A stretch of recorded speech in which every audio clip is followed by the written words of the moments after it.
What an President Marcos contribute is significant and symbolic to Region 12, especially to the city of Champion. What can President Marcos contribute that will be significant and symbolic to Region 12, especially to the city of Champion? Marami tayong pinaplano at dahil ang problema lamang dumadaan tayo ngayon dito sa crisis ng El Niño, kaya sila muna inintindi natin. Ngunit maliwanag na yung development. Maganda kasi ng takbo ng Jensen ang development ng Jensen.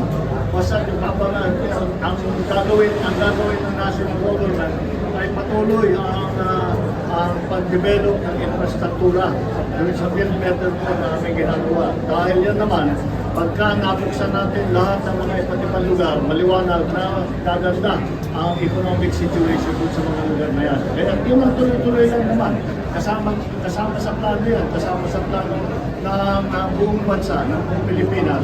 So, social development plan, yung infrastructure, dito lalo na, dahil marami na kayong magandang infrastruktura, ay paladin-lahin pa natin para talaga mararamdaman na dadami at mas magkaroon ng trabaho at mas malaki ang kinikita.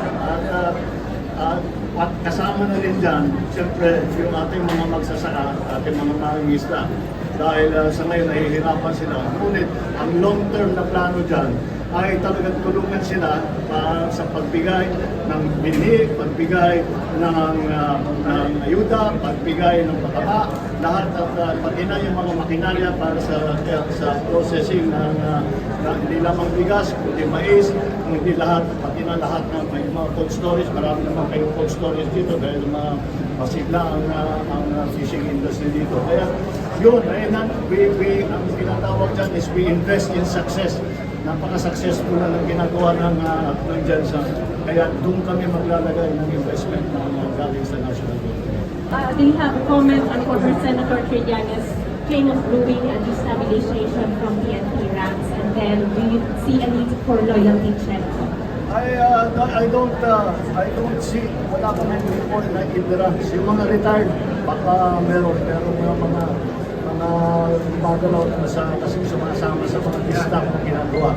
Pero sa ating mga kapulisan at siyempre sa officer ko, wala naman tayo nakikita gano'n na namumulitika ang mga pulis. So, ang loyalty check, hindi ko alam kung ano yung loyalty check.